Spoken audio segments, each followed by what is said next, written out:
Greetings, and welcome to the Reservoir Media Q2 Fiscal 2026 Earnings Conference Call. At this time, all participants are in a listen-only mode. A question-and-answer session will follow the formal presentation. If anyone should require operator assistance during the conference, please press star zero on your telephone keypad. Please note this conference is being recorded. I will now turn the conference over to your host, Ms. Jackie Marcus. Please go ahead. Thank you, operator. Good morning, everyone, and thank you for participating in today's earnings conference call. Reservoir Media issued a press release with results for its second quarter of fiscal year 2026, ended September 30th, 2025, earlier this morning. If you do not receive a copy of our earnings press release, you may access it from the Investor Relations section of our website at investors.reservoir-media.com. With me on today's call are Golnar Khosrowshahi, Founder and Chief Executive Officer, and Jim Heindlmeyer, Chief Financial Officer. As a reminder, this call is being simultaneously webcast and will be recorded and archived on the Investor Relations section of our website. Before I turn the call over to Golnar and Jim, I'd like to note that today's discussion will contain forward-looking statements that reflect the current views of Reservoir Media about our business, financial performance, and future events, and as such, involve certain risks and uncertainties. Our expectations, beliefs, and projections are expressed in good faith, and we believe there is a reasonable basis for them. However, there can be no assurance that our expectations, beliefs, and projections will result or be achieved. Please refer to our earnings press release and our filings with the Securities and Exchange Commission for more information on the specific risks, uncertainties, and other factors that could cause our actual results to differ materially from our expectations, beliefs, and projections described in today's discussion. Any forward-looking statements that we make on this call or in our earnings press release are as of today, and we undertake no obligation to update these statements as a result of new information or future events, except to the extent required by applicable law. In addition to financial results presented in accordance with generally accepted accounting principles, we plan to present during this call certain financial measures that do not conform to U.S. GAAP if we believe they are useful to investors or if we believe they will help investors to better understand our performance or business trends. Reconciliations of these non-GAAP financial measures to the nearest comparable GAAP measures are included in our earnings press release. I would now like to turn the call over to Golnar. Thank you, Jackie. Good morning, everyone, and thank you for joining us today. Our performance in the second fiscal quarter reflects the effectiveness of our long-term growth strategy, leveraging a diverse, high-quality catalog and scaling through a balanced mix of catalog development, strategic signings, and global diversification. This disciplined approach continues to strengthen our market position and create new opportunities for value creation. We grew 12% on the top line, with 7% from organic revenue and 5% from acquisitions.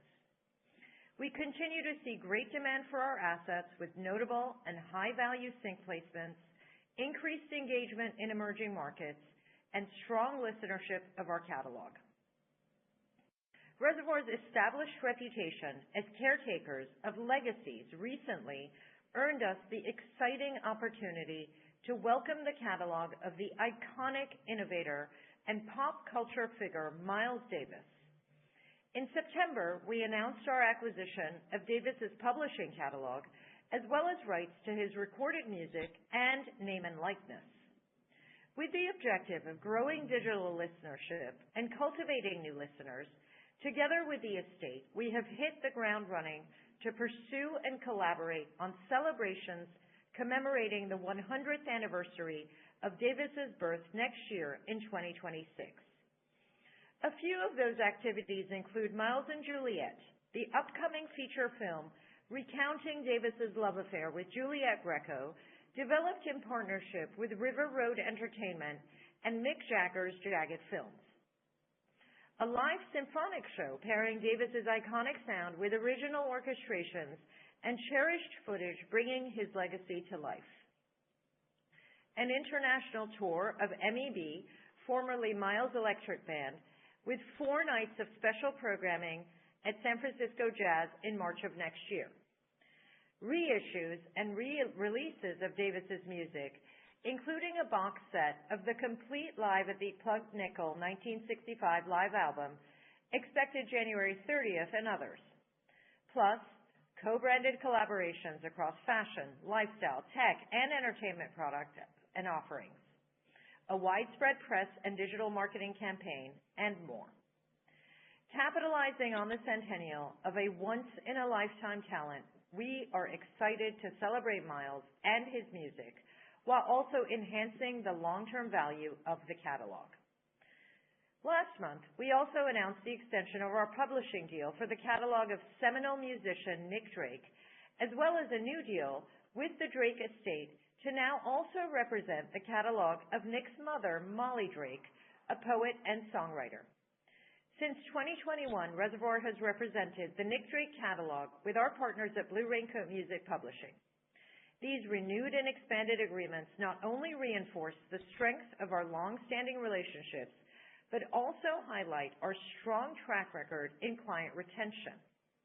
Our ability to consistently maintain and grow these partnerships speaks to the trust our clients place in us, the value we deliver, and the proactive, collaborative approach we take in managing and developing iconic catalogs over time. Expanding our geographic footprint is another critical component of our long-term growth strategy. Just a few weeks ago, we announced 2 new deals in conjunction with Pop Arabia for the catalogs of Iraqi production house HFM Production and of Kuwaiti singer-songwriter Essa Al-Marzouk. These deals mark Reservoir and Pop Arabia's first ever Iraqi and Kuwaiti catalogs, an important milestone as we continue to grow our presence in the MENA region. Both HFM and Essa have demonstrated an ability to create high-quality music, which has cultivated a fan base that extends throughout their home countries and also across the region. We also welcomed Moroccan rapper, singer, songwriter, and producer 88 Young to the family, and our boots-on-the-ground approach to building relationships and earning the trust of some of the most influential and up-and-coming artists in these growing and evolving markets has proven to be both highly effective and replicable. We are excited to grow our portfolio with these diverse catalogs while providing support to expand their reach to more of MENA and beyond. We further grew our catalog this quarter with the additions of talent including Emily Reed, a platinum-selling songwriter who just took home 2 SoCan Country Music Awards, Dave Pittenger, a Grammy and Brit Award-nominated songwriter and producer, and Bobby Vinton, the celebrated 1960s teen idol whose evergreen hit, Mr. Lonely, continues to be a sync and sample mainstay to this day. Another component of our growth strategy is identifying and cultivating the next generation of hitmakers who are driving the future of music across genres. Reservoir's roster contributed to some of the most highly anticipated albums and most streamed songs during the quarter. And just a few of these notable collaborations and achievements include Morgan Wallen's album, I'm the Problem, which featured 2 Whizzle collaborations, Missing and Smile, held the #1 spot on the top 200 for 14 weeks straight through the end of August. 2 #1s by 2 Chainz for his co-writes, Yukon by Justin Bieber, topping the Hot R&B Songs chart, and Salute off Cardi B's #1 top 200 album, Am I the Drama? Madison McFerrin's feature and a Reservoir catalog cut sample on Tyler, the Creator's album, Don't Tap the Glass, which reached #1 on both the top 200 and top R&B hip-hop album charts. A strong indication of the value of the catalog can be found in the year-over-year growth in our sync revenue across both segments for the quarter. Brands continue to utilize our timeless classics from John Denver, Dr. Dre and Snoop, LL Cool J and De La Soul, to current hits from Future Flex, Renee Rapp, and Saweetie to connect with consumers. Our sync team continues to deliver placements in some of the season's most popular media, from hit summer television shows such as The Summer I Turned Pretty and 2 of Netflix's series, Too Much and Hitmakers, to feature films like this summer's hit blockbusters, Happy Gilmore 2, I Know What You Did Last Summer, and Marvel's Fantastic Four. Moreover, we continue to unlock value across our evergreen catalog. As recently announced, we have granted an option to Miramax for the classic Halloween hit Monster Mash to be adapted into a new feature-length animated film currently in development. Our industry is built on relationships, and we are proud of our reputation as a curator of catalogs and a platform for the next generation to bring their art to life. Backed by a highly skilled team with a sharp eye for value-enhancing opportunities, we continue to identify and unlock growth across our portfolio. The quality of and enduring demand for our assets drive reliable cash flows, positioning us to further scale our business strategically across all key growth areas. I will now turn the call over to Jim to discuss our second fiscal quarter financial results in greater detail. Jim? Thank you, Golnar, and good morning, everyone. Our second fiscal quarter results exceeded our expectations and exhibit not only the quality of our portfolio of assets, but also the ongoing execution of our proven strategy to integrate those assets into our platform and enhance their value. Revenue for the second fiscal quarter was $45.4 million, a 7% year-over-year improvement on an organic basis, and a 12% increase when including acquisitions. This was led by the 21% growth in our recorded music segment and the 8% increase we had in music publishing. Turning to our operating expenses, the total cost of revenue increased 11% compared to the prior year quarter, while our administration expense and amortization and depreciation costs grew 15% and 18% respectively versus the prior year.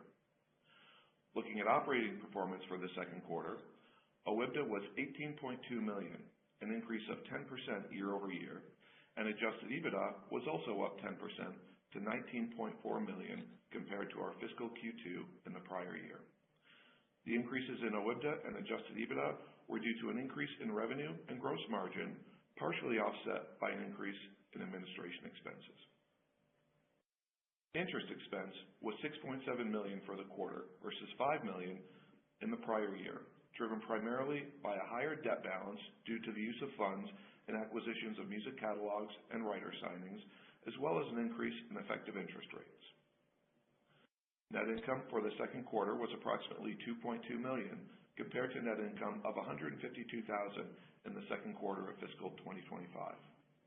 The increase in net income was driven primarily by the decrease in loss on fair value of swaps and an increase in operating income, partially offset by increases in interest expense, loss on foreign exchange, and income tax expense.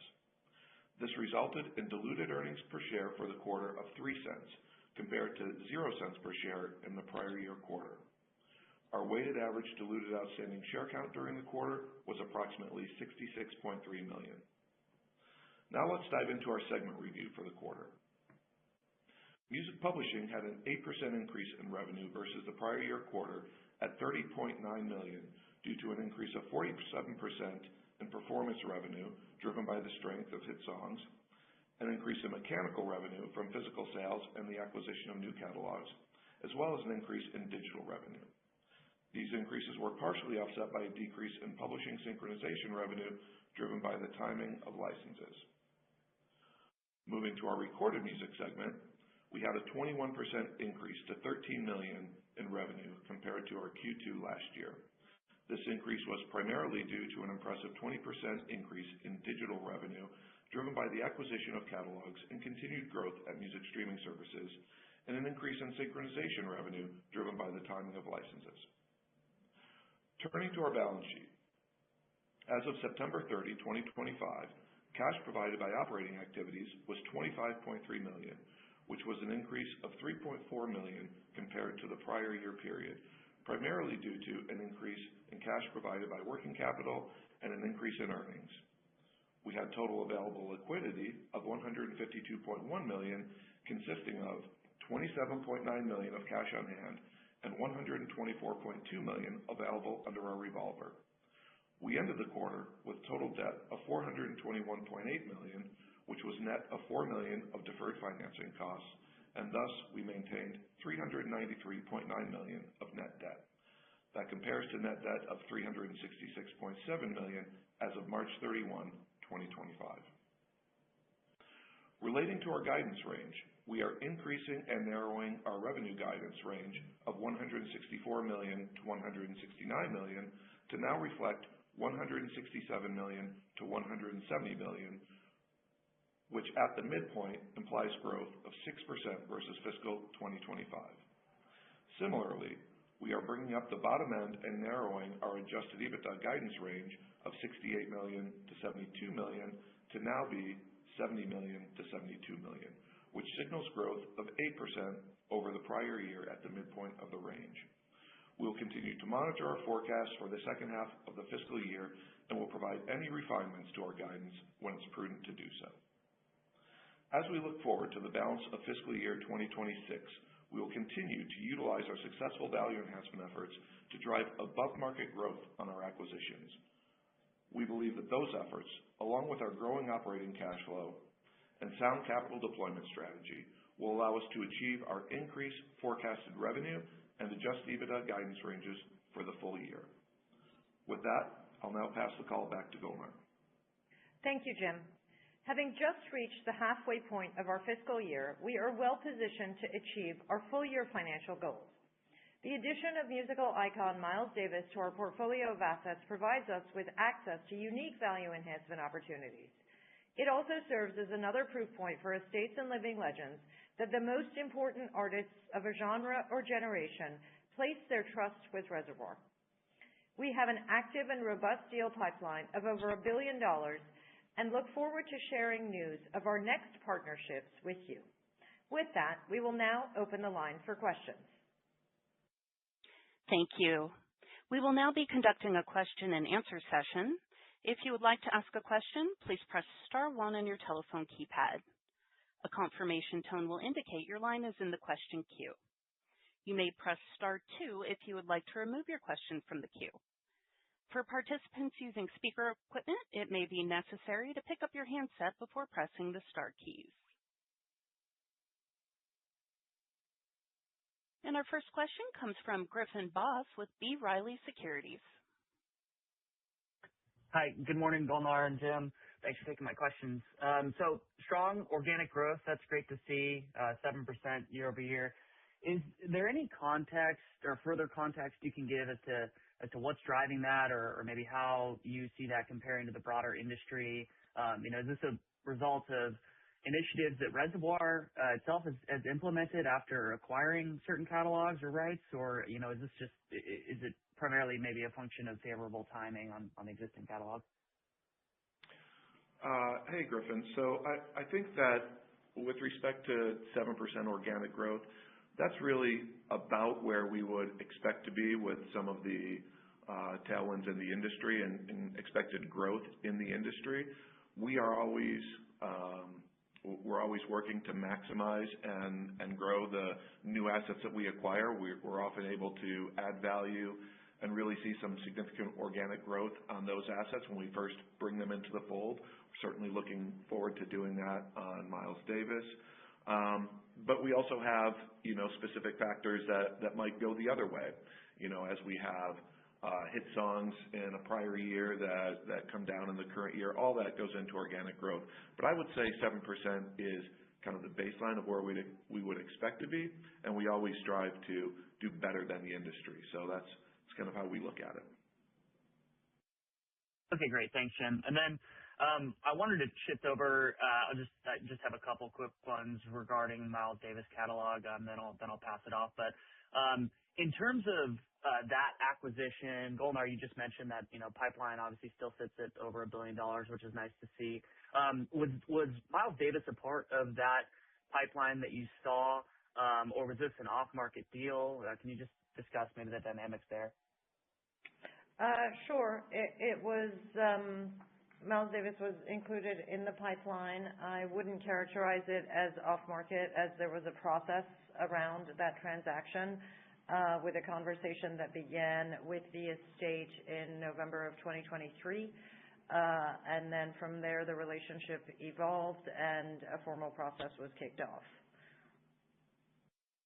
Okay, got it. And just in terms of, when you're talking about collaborating with the estate there on these value enhancement opportunities, and you mentioned the number expected for the centennial year in 2026, is there going to be maybe a step up in administrative expenses or other OpEx associated with that versus maybe what you would expect to see had you not acquired that catalog?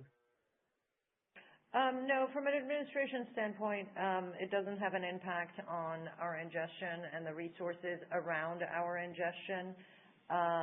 We would be reallocating marketing resource to focus on these initiatives, but that's all being handled through our internal teams at this moment. Understood. Thanks again for taking my questions, and it's great to see the ongoing process here. Progress. Thank you so much, Griffin. Our next question comes from Richard Baldry with Roth Capital Partners. Thanks.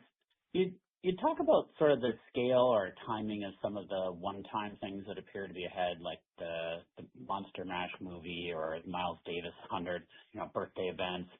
Are they similar to things like we've seen when you did the De La Soul? Would it be less pronounced or more? And when would those tend to be roll into the P&L? Thanks. So those are certainly one-time events, and I anticipate both of the examples that you cited would be coming through beginning in calendar 26. Specific to Miles, that's when the centennial begins, and we look at that as a 12 to 18 month window of activations that would be contributing. And we view those as one-time events, but that would contribute to long-term value. So there would be some sustainable benefit that we would have afterwards.